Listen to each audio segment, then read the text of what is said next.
안녕하십니까? 재경부TV 팩트룸 진행을 맡은 온라인 대변인 박수민입니다. 최근 발표된 2026년 세제 개편안을 두고 매일 수많은 뉴스가 쏟아집니다. 서민 유리 지갑은 그대로 두고 대기업 특혜는 늘렸다, 부동산 세제 강화한다 등 다양한 주장이 제기되고 있습니다. 오늘 팩트룸 2화에서는 이 복잡한 세제 개편안의 포장을 뜯고 진짜 팩트만 가려보겠습니다. 세제를 총괄하는 김병철 조세총괄 정책관, 부동산 세제를 담당하는 김건영 재산소비세 정책관 모셨습니다. 안녕하십니까?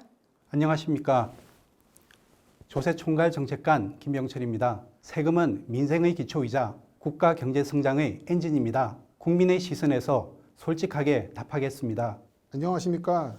재산소비세 정책관 김건영입니다. 부동산 세제의 주요 내용과 그 의미를 투명하게 밝혀드리겠습니다.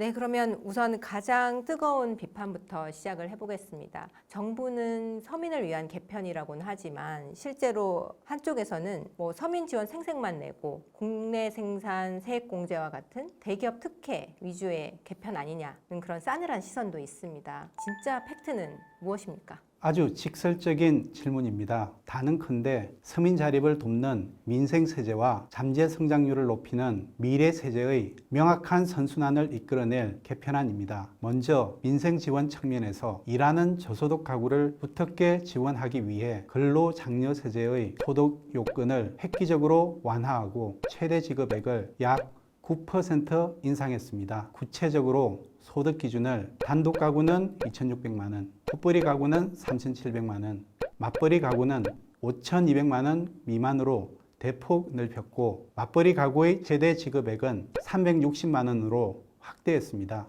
이번 개편으로 내년에는 약 73만 가구가 새롭게 혜택을 받게 되고 월세 세액 공제의 경우 적용 한도를 연 1,200만 원으로 늘리고 청년은 급여 수준과 관계없이 높은 세액 공제율인 17%를 적용하도록 하여 서민 중산층의 주거비 부담을 낮췄습니다. 또한 지방 중소기업 근로자의 소득세 부담을 낮추고 배달 라이드 등 영세한 인적 용역 사업자들에 대한 원천 징수세율을 인하하며 청년에 대해서는 생산적 금융 ISA에 납입한 금액을 소득공제 적용하는 등 다양한 서민 지원 정책을 개편안에 마련하였습니다.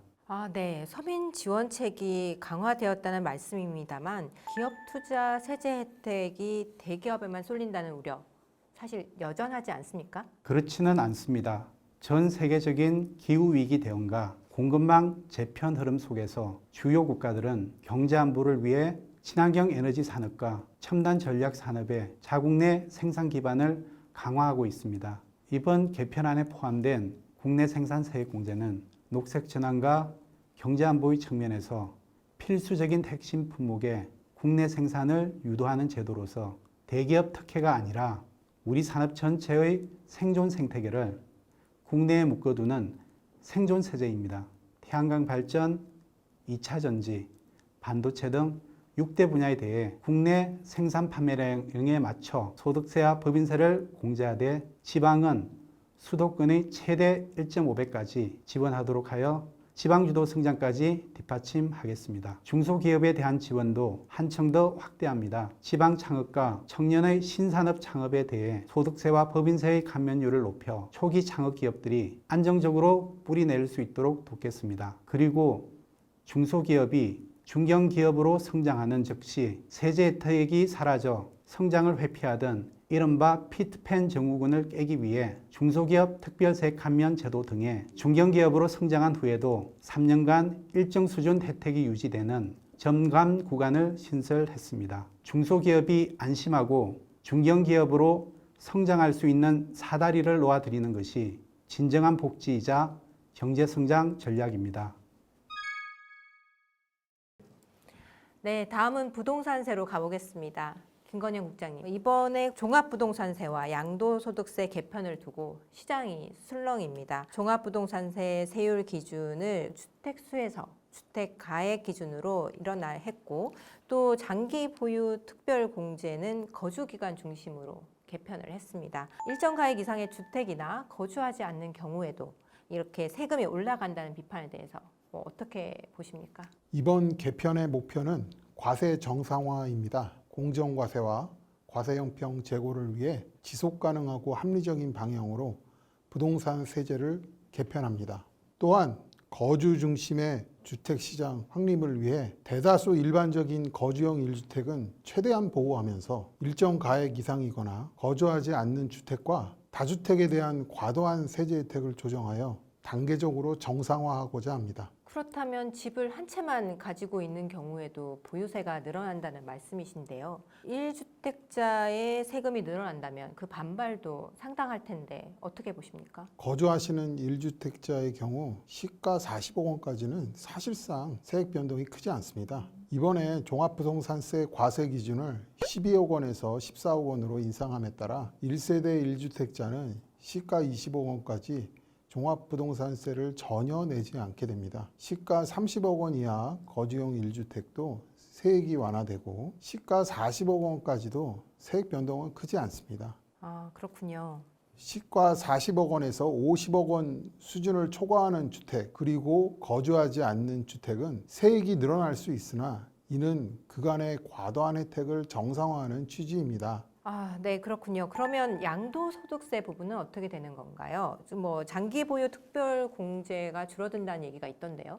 양도소득세에 대해서도 거주하지 않는 주택에 대한 과세 정상화를 위해 거주하지 않는 기간에 대해서는 장기 보유 특별 공제를 단계적으로 배제하되 거주하는 기간에 대해서는 현재와 같이 최대 10년 80% 공제를 적용해 혜택이 줄어들지 않도록 최대한 보호합니다. 또한 10년 이상 장기 거주한 양도가액 30억 원 이하 1주택자는 양도소득세 기본 공제를 현행 250만 원에서 2,500만 원으로 대폭 올려 양도소득세를 줄여드리겠습니다. 한편 과세 형평 제고를 위해 양도 차익이 큰 주택에 대해서는 공제 한도를 신설하여 2027년에는 지금처럼 한도 없이 적용하고 2028년에는 20억 원, 2029년에는 10억 원을 적용할 예정입니다.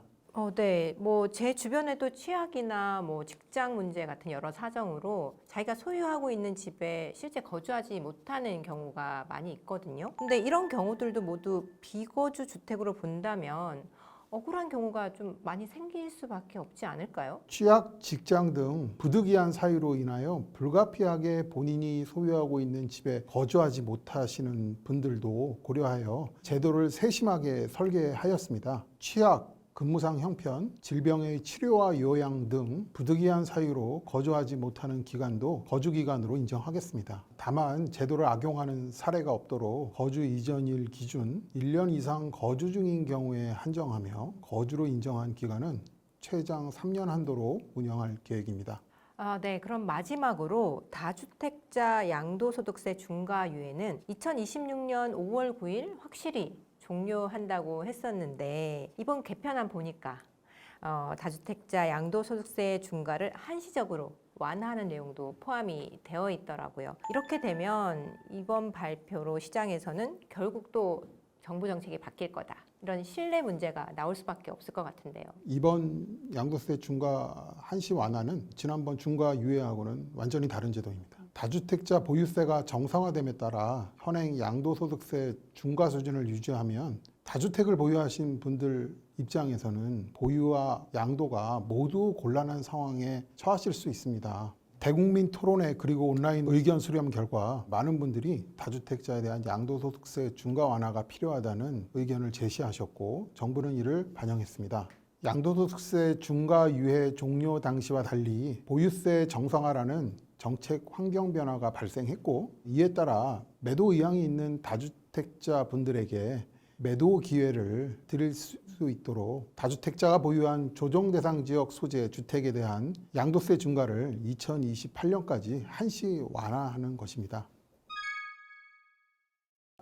네, 그럼 이번에는 상속세와 비과세 감면 정비도 짚어보겠습니다. 김건영 국장님, 가업 상속 공제 요건이 강화된다고 하던데요. 그러면 그만큼 또 가업 상속 자체가 위축되는 거 아니냐 하는 우려가 있습니다. 그리고 김병철 국장님, 하이브리드 차 개소세 감면은 종료가 되고 또 전기차의 혜택은 축소되고 이거 친환경 정책에 역행하는 거 아닙니까? 가업상속 위축에 대한 우려는 오해입니다. 이번 제도 개편은 가업상속 공제의 본래 취지인 가업의 원활한 승계를 지원할 수 있도록 제도 전반을 정상화하려는 것입니다. 최근까지 가업상속에 대한 지원 수준은 계속 확대된 반면 공제 요건이나 사후관리 요건은 완화되었습니다. 그 과정에서 베이커리 카페나 주차장업 등을 통해 상속세를 회피하는 수단으로 악용하는 사례들이 발생했습니다. 이번 개편은 이러한 무늬만 가업인 사례를 제외하고 적합한 지원 대상은 선별하여 적극 지원하려는 데 초점을 맞췄습니다. 우선 가업의 정의를 전문 기술과 경영상 노하우를 보유한 기업으로 법률에 신설하고 심사위원회에서 가업 해당 여부, 즉 공제 타당성을 심사하는 제도를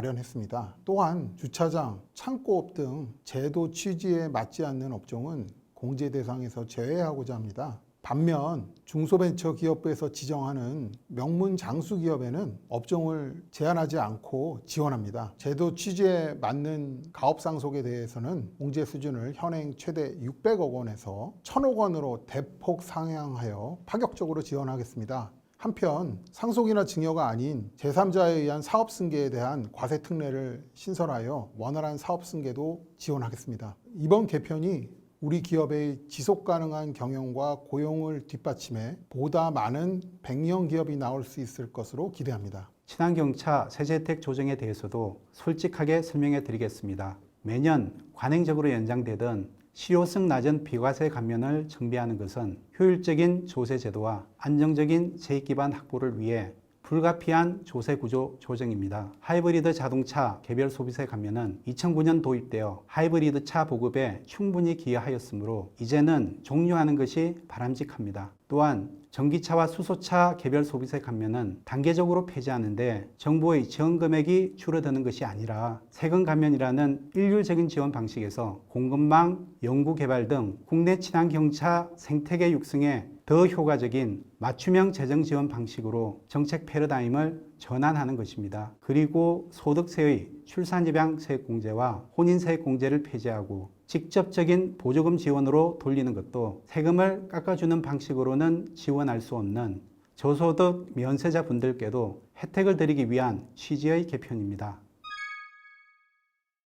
네, 오늘 팩트룸 2화에서는 서민 EITC 확대부터 부동산 실거주 중심 세제, 그리고 뼈를 깎는 비과세 감면 정비까지 2026년 세제 개편안의 핵심 팩트를 두 국장님과 낱낱이 파헤쳐봤습니다. 마지막으로 국민 여러분께 한 말씀씩 부탁드립니다. 세제 개편안에 담긴 모든 숫자는 국민의 소득과 일자리를 지키고 기업이 세금 고민 없이 투자와 생산에 전념할 수 있도록 하려는 치열한 고민의 산물입니다. 화려한 지표가 아니라 국민 여러분의 생활에 온기가 돌도록 법안 시행까지 빈틈없이 챙기겠습니다. 대다수에 해당하는 거주형 1주택 실수요자는 든든하게 보호하면서 공정과세와 과세형평 제고를 위한 과세 정상화를 통해 지속가능하고 합리적인 세제를 운영해 나가겠습니다. 네, 나라 국간의 건전성을 지키면서도 서민의 삶을 보호하고 기업 성장의 길을 열기 위한 재정경제부의 세제 개편 방향이 현장에서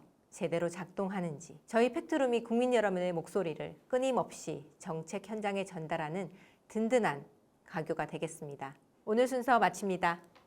감사합니다.